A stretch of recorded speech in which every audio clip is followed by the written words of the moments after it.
کیوں نورالعین، کیا ہم کچھ غلط کہہ رہے ہیں؟ نورالعین کو یوں جھٹکا لگا جیسے وہ کسی بگھی پر سوار ہو اور بگھی بان نے غیر متوقع طور پر گھوڑے کی لگام کھینچ دی ہو۔ اس نے نظر اٹھا کر گلاب فاطمہ کو دیکھا، اب کہ ان کی آنکھوں میں ایک کاٹ تھی۔ کیا وہ سب جانتی ہیں؟ دل سے ایک آواز نے ابھر کر اس کا سکون غارت کیا۔ کیا آپ کو ہمارا خدا کی بارگاہ میں لیا وعدہ یاد ہے؟ انداز خطرناک حد تک سنجیدہ ہوا۔ نورالعین کی ہتھیلیاں نم ہوئیں۔ اس نے حواس باختہ سے عالم میں سر از بات میں ہلا دیا۔ جی یاد ہے۔ آواز لرزی۔ اتنا سا کہنا تھا اور گلاب فاطمہ کی تمام تر سختیاں فنا ہو گئیں۔ لب مختصر مسکراہٹ میں پھیلتے گئے۔ تینوں خواتین نے اگلے کچھ لمحے خاموشی سے ناشتہ کیا۔ جھک جھک جھک جھک دھواں اڑاتی ہوئی ریل گاڑی پٹری پر اپنی رفتار سست کیے منزل مقصود تک پہنچنے ہی والی تھی۔ اسے یہ آواز بھلی معلوم ہو رہی تھی کیونکہ یہ سست پڑتی آواز اور آنکھوں کے سامنے امڑتے ہوئے شناسا منظر اسے محبوب زمین سے قربت کا پتہ دے رہے تھے۔ اس نے سرمئی شرٹ اور سرمئی پاجامہ پہن رکھا تھا، سر پر سرمئی ٹوپی تھی، داڑھی اور مونچھیں اڑائی گئی تھیں۔ یہ غالباً اس زمانے کے فوجیوں کا حلیہ تھا۔ کتنی طویل تعطیلات ہیں؟ کان میں ایک دوسری آواز گھسی۔ اس نے ذہن سے مسرتوں بھرے تصور کو کچھ دیر جھٹک کر سامنے بیٹھے شخص کو دیکھا۔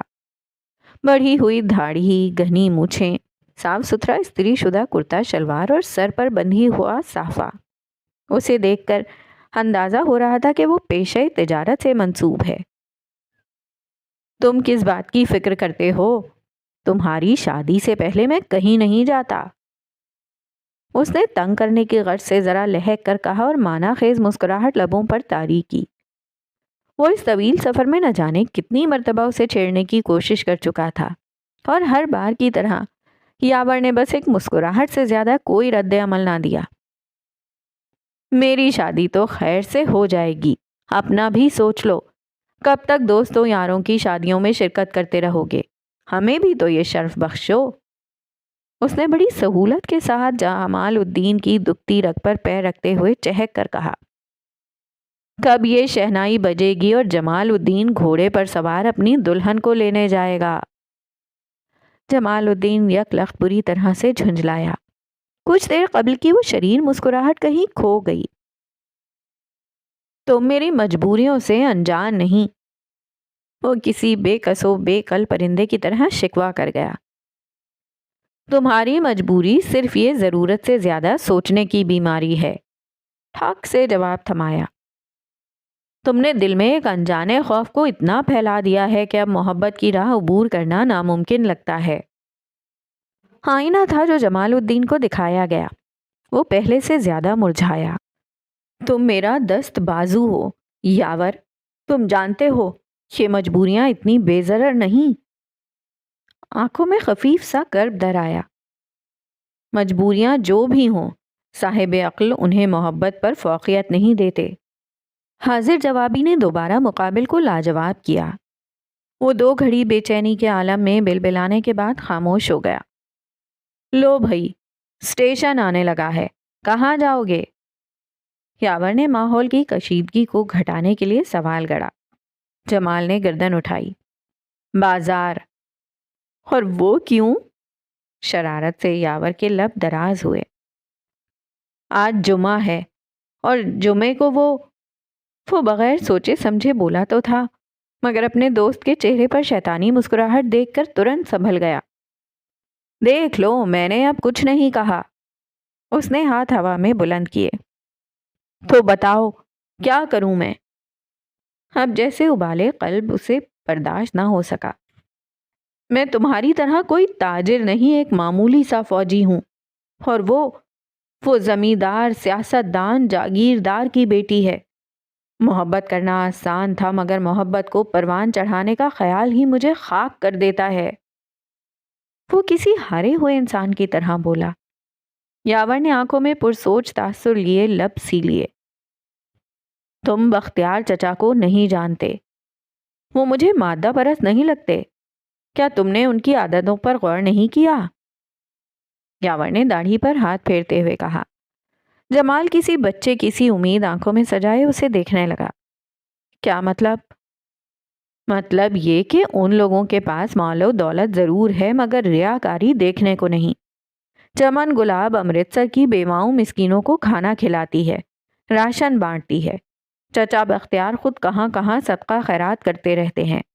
کیا ایسے لوگ اپنی بیٹی کے لیے خاوند کا انتخاب کرتے ہوئے مال و دولت، عیش و آرام دیکھیں گے یا پھر دین و ایمان؟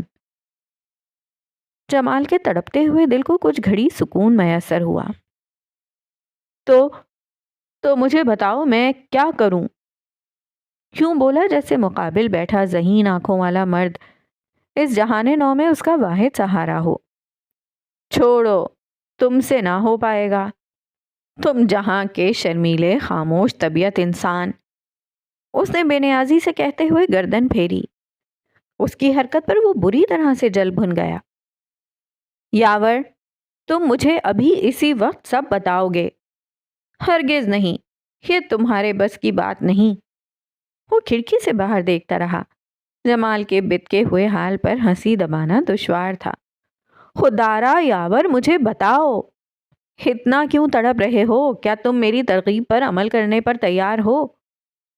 جمال کو وہ تاجر ابلیس کا کوئی پیروکار معلوم ہوا۔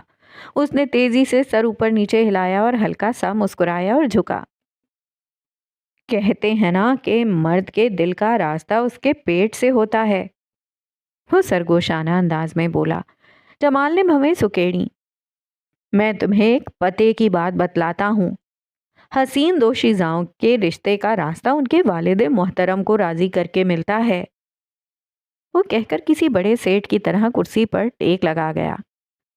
جمال کچھ دیر اپنی جگہ پر منجمد رہا، پھر اٹھ کر اسے چہرے پر الجھن لیے دیکھنے لگا۔ مطلب کہ میں… اسے یاور کی ترکیب کچھ سمجھ آئی۔ یاور نے مسکراہٹ دباتے گردن اس بات میں ہلائی۔ بالکل بختیار چچا، تمہیں ان کا دل جیتنا ہے۔ ایک دم آنکھوں کو بے نیاز کر دیا۔ مگر چھوڑو، تم سے نہیں ہوگا۔ تم شرمیلے پن میں نئی نویلی دلہنوں کو بھی مات دے سکتے ہو۔ بس، جمال کو جیسے اس کے الفاظ کانٹوں کی طرح چبھے۔ تم کیا سمجھتے ہو مجھے؟ میں ہاتھوں میں بندوق تھام کر ریاست کی حفاظت کرنے والا بشر ہوں، اس کے ابا سے ہار جاؤں گا؟ وہ پرعزم ہو کر بولا۔ یاور نے پرسکون خارج کی۔ تیر صرف نشانے پر نہیں بلکہ نشانے نے پورے ہوش و حواس میں تیر اپنے سینے پر کھوبا تھا۔ مگر کیا تم میری مدد کرو گے؟ اس نے ایک امید کے ساتھ التجا کی۔ یاور کھل کر مسکرا دیا۔ تم نے مجھے اپنا دست بازو کہا تھا جمال، میں تمہارے لیے حاضر ہوں۔ جمال مبہم سا مسکرا دیا۔ اتنا تو وہ جان گیا تھا کہ اس دفعہ کی تعطیلات اس کی زندگی میں کچھ نیا کرنے والی تھیں۔ تو جناب یہ تھی ایپیسوڈ 1 خائن کی۔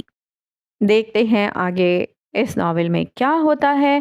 بہرحال نور العین یعنی نوری کا کیریکٹر تو اوپن ہو چکا ہے، اور مجھے لگتا ہے کہ نوری جو بازار جانے کے لیے راضی ہو گئی تھی اس کی وجہ کچھ جمال ہی ہے۔